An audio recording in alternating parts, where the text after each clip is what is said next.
Avant cela, commençons par une autre très belle histoire et elle se passe en Limousin. C'est en effet dans notre région que les légendaires ont vu le jour il y a 10 ans.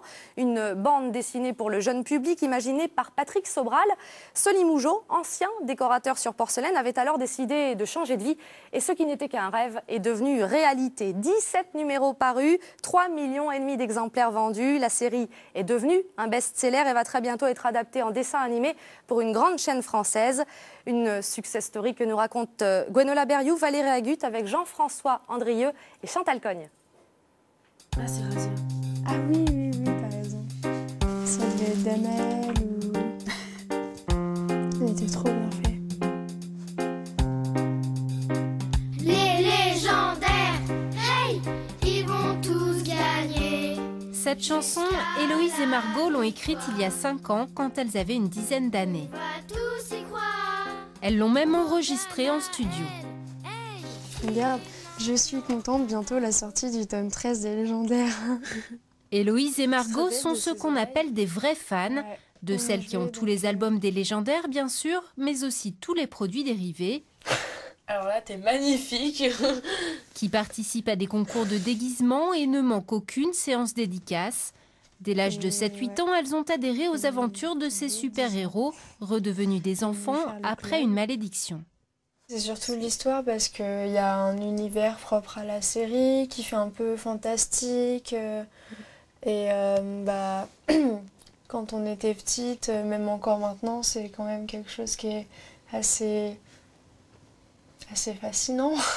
Il y a des personnages qui sont attachants. Puis le dessin aussi, enfin, le graphisme, il est juste magnifique. Donc.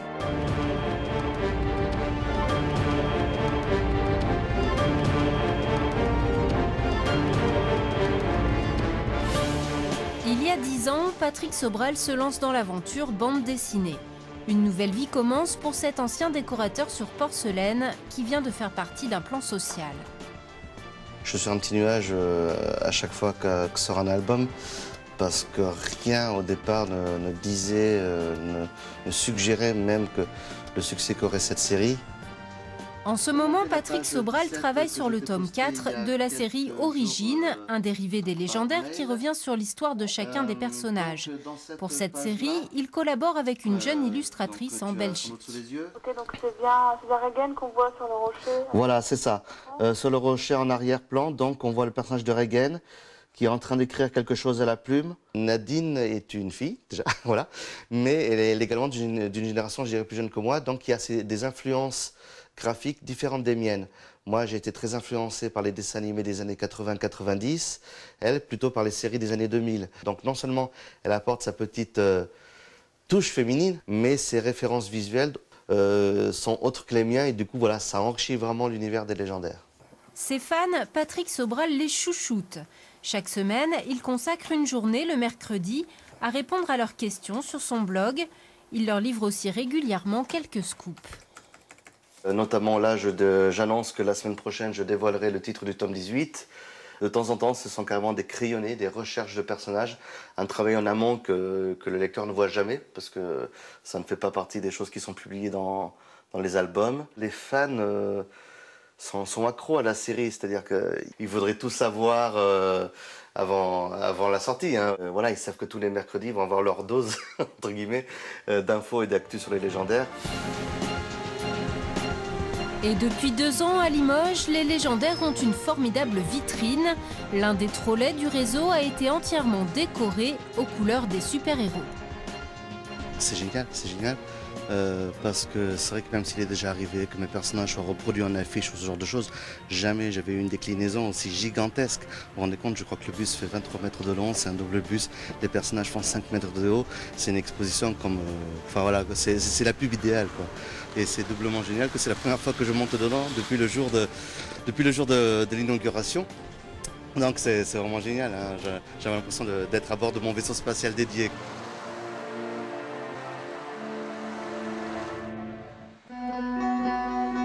Aujourd'hui, la notoriété des légendaires n'est plus à démontrer.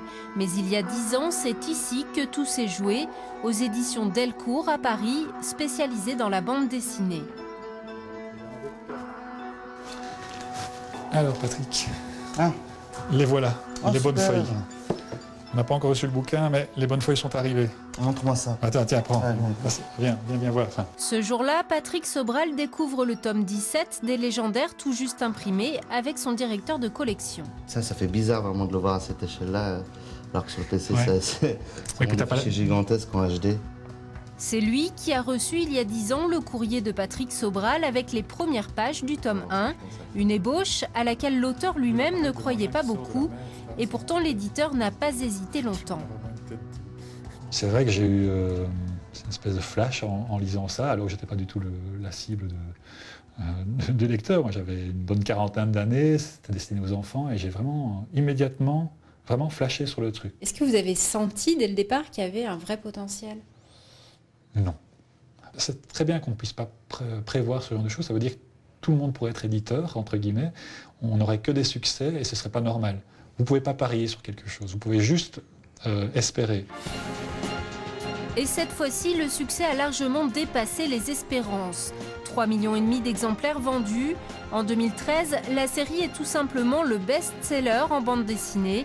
Les ventes dépassent même celles d'Astérix. Alors, quelles sont les clés de ce succès ?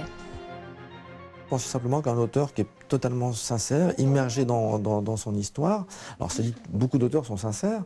Chez Patrick Sobral, je pense qu'il y a en plus une vraie capacité à raconter l'histoire avec beaucoup d'efficacité, beaucoup d'énergie, à faire vivre ses personnages, à structurer des histoires au long cours. C'est une grande saga.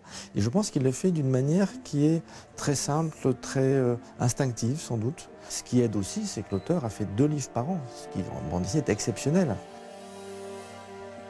Nouveau challenge pour les Légendaires. Alors, tu connais David ? Salut David. Comment vas-tu ? Ça va bien ? Ça va très bien. Super. On va te montrer un peu les derniers développements et les derniers... Ouais, super. J'ai hâte. Cette société de production de dessins animés travaille à l'adaptation de la série pour le petit écran. TF1 a signé pour 26 épisodes, diffusés à partir de Noël 2015. Ça, c'est un méga décor qui tue. Ça, c'est certain. C'est vrai que moi, j'ai jamais été aussi loin dans les détails. Moi, de toute façon, mon point faible, ça a toujours été les décors, l'architecture. Patrick Sobral est consulté pour l'écriture des scénarios, mais aussi pour la conception de l'univers graphique. Ah oui, donc vous avez bien repris l'effet lave dessous, comme j'avais demandé. Donc ça, c'est... Voilà, faut vraiment que les fans retrouvent quand même un peu le décor de la BD. Mais c'est super ce que vous avez fait, parce que c'est vrai que ça change de ma version de la BD. À la BD, c'est un peu plus poussé. Ouais, c'est plus poussé. Ouais. Cette étape-là est primordiale, parce que c'est pas quand l'animé sera en partie en production réelle, en animation, que je pourrai intervenir. Ce sera trop tard pour moi. Car passer de la BD au dessin animé nécessite plusieurs adaptations. Il y a une première différence, c'est qu'on a besoin pour la télé de boucler les épisodes. C'est-à-dire que le téléspectateur doit être en mesure de pouvoir voir un épisode sans avoir vu les premiers, etc. Donc il a fallu d'abord trouver des histoires qui se bouclent. Après, il y a une adaptation au niveau graphisme, au niveau du nombre et de la richesse des décors et des personnages.